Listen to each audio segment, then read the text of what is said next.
Hey guys, welcome back to a new video. So today we'll be adding this railing along a river line. So as you can see, this is made completely out of splines, not PCG. So if you're not using PCG in your project, don't worry, this will still work. So there will some flowers of spawning along the spline wherever we are making it. So that is done using PCG, and yeah, it's a really easy to follow simple tutorial. And if you like the content, do subscribe, it helps a lot. I'm just 10 subscribers away from 1000 subscribers as of this video. So yeah, let's begin. So let's go and create our actor blueprint. So I'll name it BP underscore railing, and let's open it up. First thing you want to do is what I'll do is I usually add a billboard so that the material is more easily spotted, and make that the root.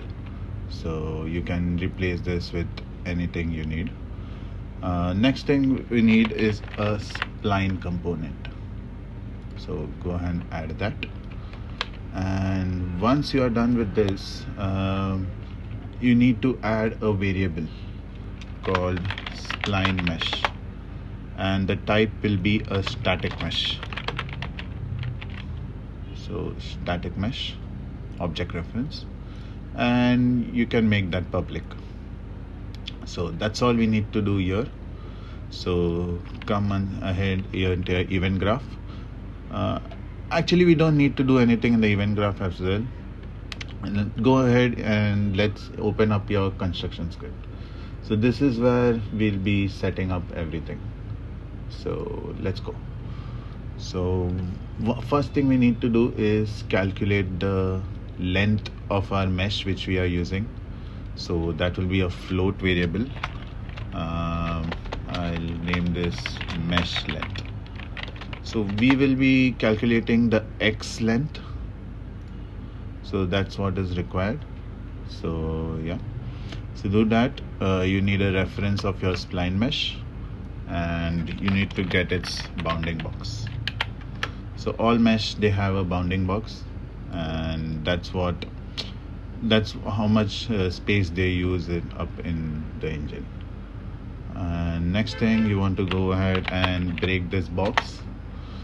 And what you want to do next is subtract the max from the min.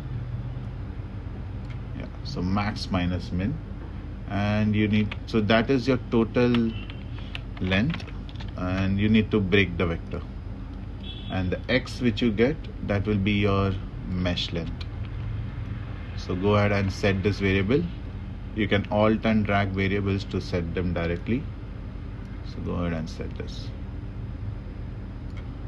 So I'll make a comment here, calculating mesh length. So once you're done with that, we need a for loop. Next thing we need to do is calculate how many mesh we need to spawn. So of course 0 will be 0. So the number of meshes spawned will be your length of your spline, and we need to divide it by our mesh length. So let's do that. Get your spline mesh again, and control drag it. So you need to get the length, sorry, not the spline mesh. You need to drag the spline itself, the component, and get spline length, this thing, and go ahead and divide this. So you need to divide it by the mesh length which we just calculated. So after dividing, it will give you a point value which you don't need. So you can go and truncate that. So this will give you an integer, and connect that to the last index. So comment that, calculate number of meshes to spawn. So now that that's done, next thing we need to do is go ahead and spawn our spline mesh. So from the loop body, do a add spline mesh component. So yeah, then next thing you need to do is set the static mesh of the component, and the mesh will be your spline mesh, which the variable which you have public. And once that is done, we need to set the forward axis. So remember, we are calculating the x length, so it should always face the x value. So set forward axis, and in forward axis keep x. So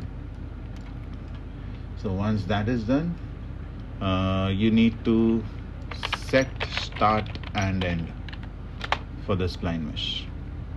So now let's calculate these. So comment that spawn mesh and set direction. So now let's calculate the start position and start tangent first. To do that, I'll need my spline component, of course, and you need to do get location at distance along spline. So this will be your start length, and for the tangent, get tangent at distance along spline.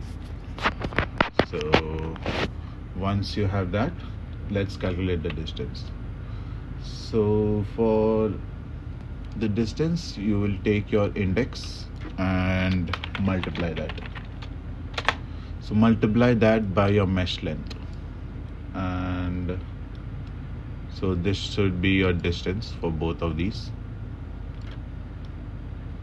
And yeah, so let's connect this to the start position and connect your other one. So yeah, for the tangent, you need to actually clamp the vector size as well, so that it's not too much. So this will give you some sort of deformation, but right now I'm fine with that, and do that to the start tangent. So go ahead and comment this,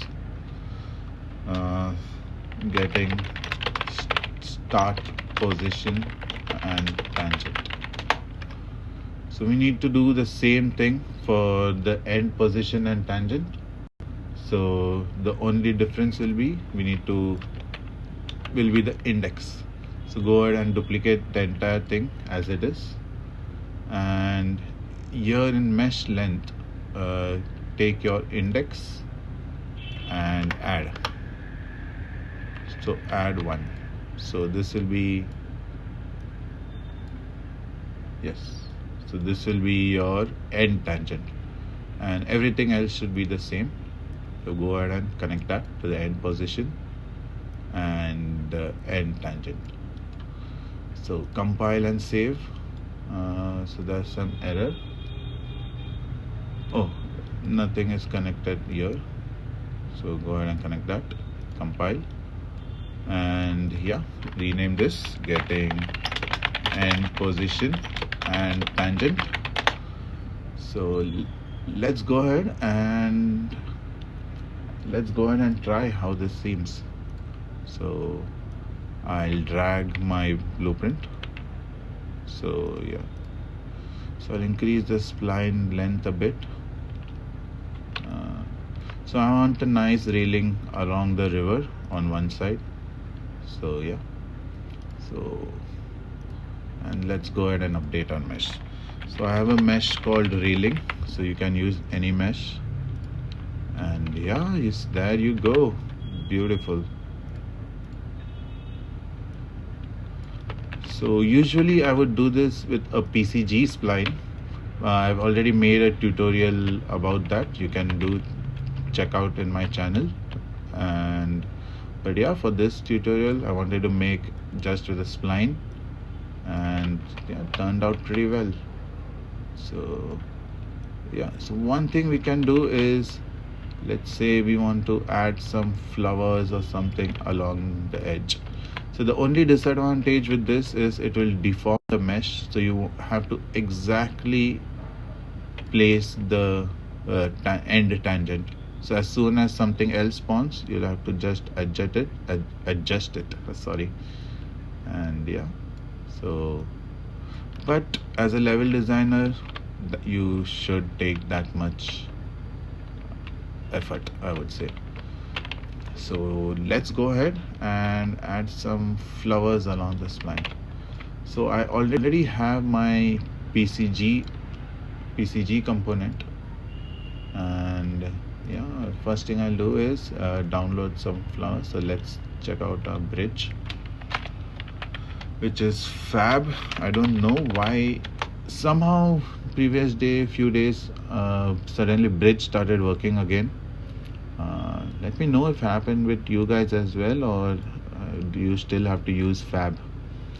So yeah, let's try this. I'll just download that. Also, do let me know in the comments what else you guys want me to add in this as well. Do check out my previous video where we made this beautiful landscape using PCG.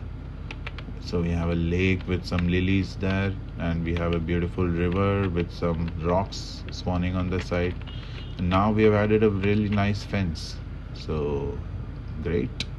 So I'll open up, I'll add this to the project. So yeah. Okay, so let's open up our PCG. So I already made this. So let's do so.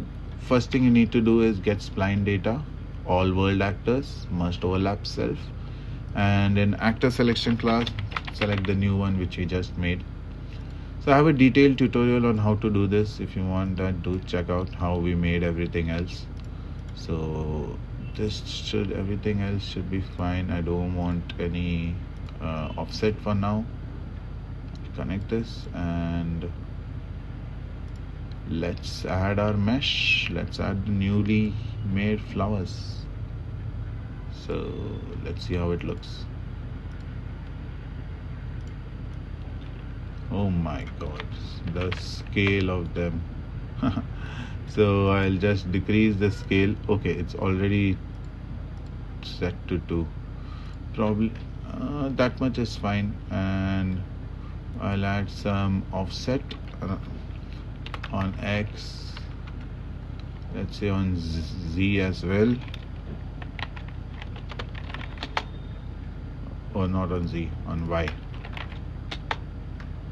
It's too much. 50 minus 90, and let's decrease the increase the distance amount. So yeah, so there you go, beautiful flowers along the spline. Let's say now if we move the spline more, it should automatically spawn some flowers. As soon as I keep that, there you go, see. So yeah, you can go crazy with it, experiment whatever you need. And yeah, thanks a lot for watching the video. Do subscribe if you like the content. Do let me know in the comments what you guys need, and I'm sure to try to make a tutorial out of it. Thank you and have a great day.